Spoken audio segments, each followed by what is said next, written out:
नमस्कार, जयम विशेषमध्ये मी तेजल नागरे तुम्हा सर्वांचं स्वागत करते।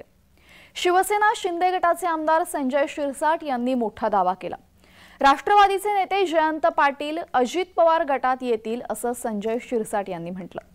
जयंत पाटील हे शरीराने शरद पवारांसोबत आहेत, मात्र मनाने अजित पवारांसोबत असल्याचं शिरसाट म्हणाले आणि त्याहूनही पुढे जात जयंत पाटील येणार होते म्हणूनच मंत्रिमंडळ विस्तार रखडला असा मोठा दावा शिरसाट यांनी केला।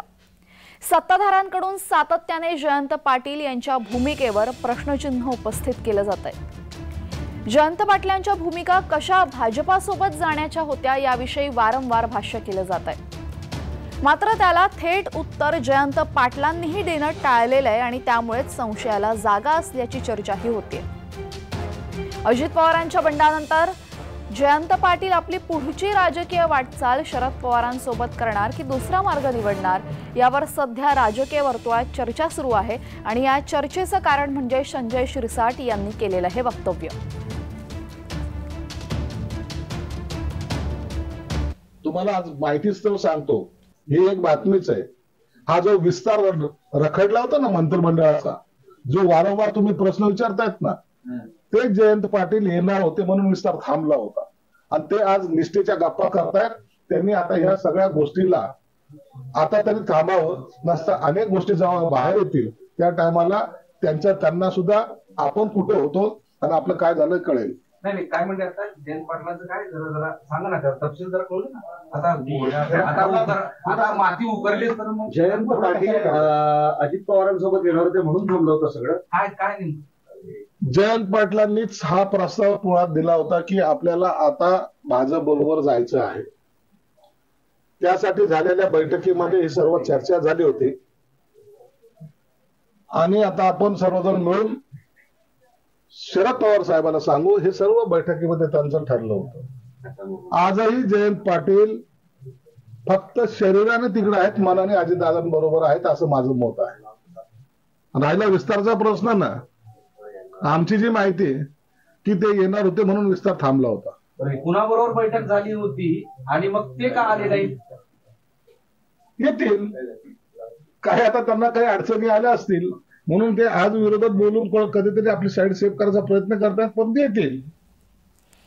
तर सत्ताधाऱ्यांकडून सातत्याने जयंत पाटील यांच्या भूमिकेवर प्रश्नचिन्ह उपस्थित केलं जात आहे। जयंत पाटलांच्या भूमिका कशा भाजपासोबत जाण्याच्या होत्या याविषयी वारंवार भाष्य केलं जात आहे, पण यावर थेट उत्तर देणं पाटलांनीही टाळलेलं आहे। पाहुयात ते या वक्तव्यानंतर, संजय शिरसाट यांच्या वक्तव्यानंतर काय उत्तर देत आहेत।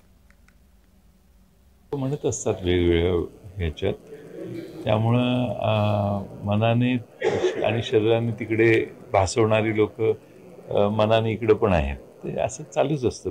माणसांनी कोणी विधानं केली तर त्यांची ती विधानं आहेत। उलट तुम्हाला विनंती आहे की तुम्ही त्यांनाच अधिक जाऊन खोलात विचारा।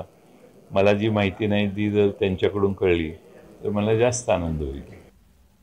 तर जयंत पाटील हे केवळ शरीराने शरद पवार यांच्यासोबत असून मनाने मात्र अजित पवारांसोबत आहे असा दावा त्यांनी केला। अजित बाबांसोबत आले नसल्यामुळेच मंत्रिमंडळ विस्तार रखडलेला आहे असं विधान करून खळबळ उडवून देणाऱ्या शिवसेना प्रवक्ते संजय शिरसाट यांना राष्ट्रवादी काँग्रेसने मात्र जोरदार प्रत्युत्तर दिले। जयंत पाटील यांनी या दाव्याचं तर खंडन केलेलंच आहे, जे आपण आता पाहिलं। सोबतच सुप्रिया सुळे यांनीही शिरसाट यांच्या वक्तव्याला फारसं गांभीर्याने घेत नसल्याचं सांगितलं। तर दुसरीकडे शिरसाट यांनी स्पष्टीकरण न दिल्यास त्यांच्यावर अब्रू नुकसानीचा दावा ठोकण्याचा इशारा पक्षाने दिलेला आहे।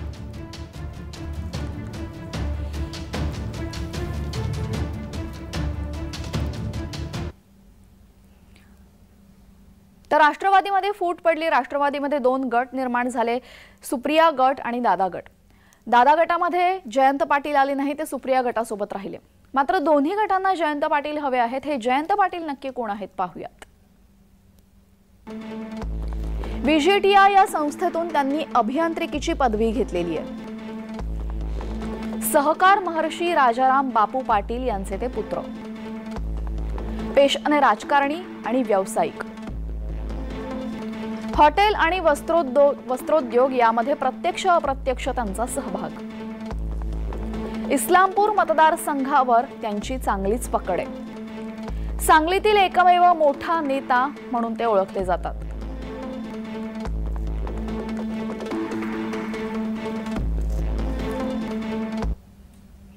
तर 1990 साली जयंत पाटील हे राजकारणात आले आणि 1990 पासून ते आज 2023 पर्यंत ते सतत आमदार राहिलेले आहेत। त्यामुळे जयंत पाटील हे दोन्ही गटांना हवेत। अजित पवारांकडे जर जयंत पाटील आले तर संपूर्ण पश्चिम महाराष्ट्र हा अजित पवारांच्या ताब्यात येईल असं जाणकारांचं म्हणणं आहे। दरम्यान जयंत पाटलांचं नक्की महत्त्व काय आहे दोन्ही गटांसाठी हे आपण समजून घेऊयात। मराठा समाजातील जयंत पाटील हे एक प्रतिष्ठेचं नाव आहे। पश्चिम महाराष्ट्रातील मराठा नेतृत्व म्हणून त्यांची ओळख, मुसलमानांशी त्यांची जवळीक आहे। पतंगराव कदम यांचे विरोधक आणि शरद पवारांचे निष्ठावान, व्यावसायिक असल्याने पैशाने ते नेहमीच वरचढ आहेत।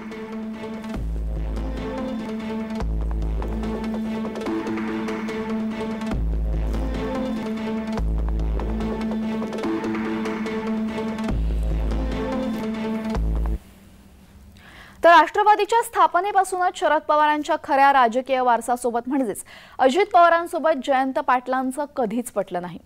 दोघेही एकमेकांना पाण्यात पाहतात, याचा प्रत्यय पक्षाच्या कार्यक्रमातही आला।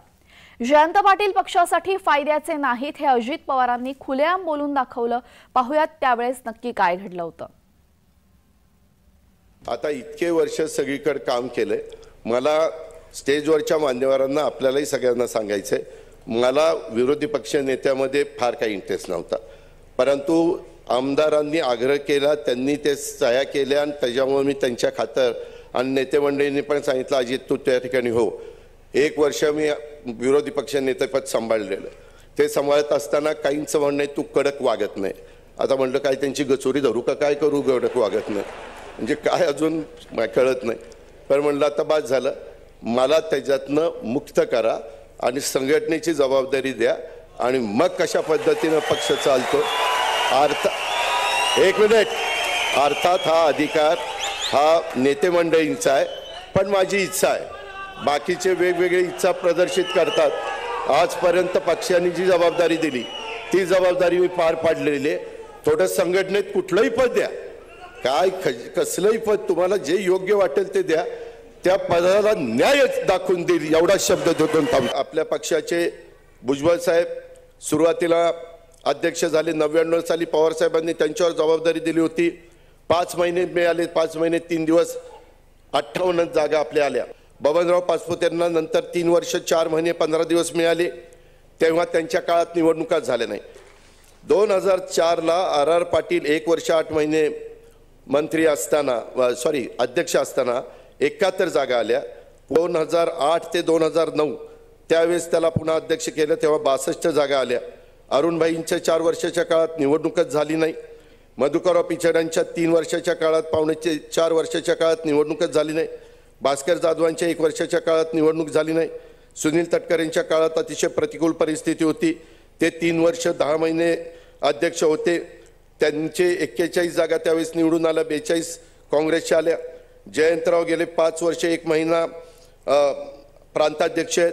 2019 ला आपल्या 54 जागा आल्या।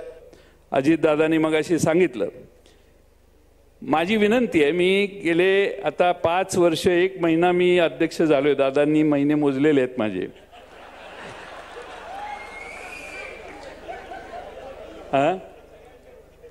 बरोबर आहे, पण माझे 5 वर्ष 1 महिना, मी 5 वर्ष 1 महिना महाराष्ट्रात काय सांगतोय, बूथ कमिट्या करा।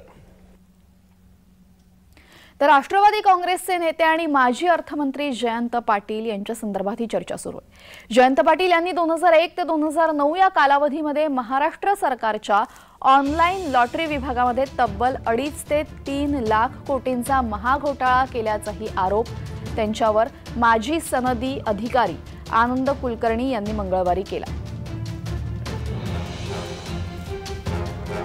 मात्र जयंत पाटील यांनी कुलकर्णी यांनी केलेले सर्व आरोप फेटाळून लावले। यावेळेस 15 वर्षाच्या मंत्रिपदाच्या कालावधीमध्ये राज्य सरकारचा 1 रुपयाचाही अथवा महसूल बुडवला नसल्याचं स्पष्टीकरण जयंत पाटलांनी त्यावेळेस दिलं होतं।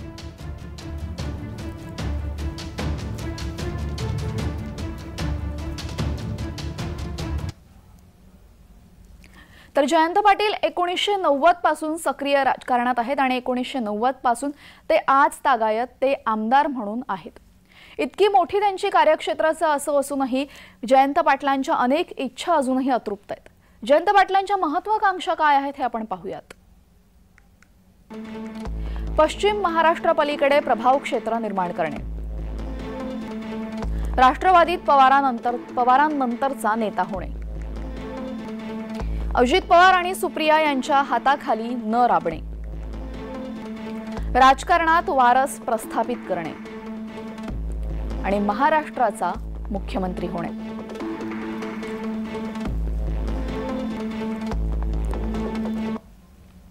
तर जयंत पाटलांसाठी या सर्व इच्छा पूर्ण करणं हे तितकंसं सोपं आणि सरळ नाहीये. यात जयंत पाटील यांच्या समोर नक्की काय आव्हानं आहेत पाहूयात. सर्वात मोठं आव्हान म्हणजे स्वतःचं नेतृत्व सिद्ध करणे. सांगलीमध्ये पक्षाचे अधिकाधिक उमेदवार निवडून आणणे, राजकीय साटेलोटे टाळणे, पर्याय नसल्यास काँग्रेसमध्ये जाणे आणि मन मारून अजित पवारांच्या नेतृत्वात भाजपासोबत जाणे.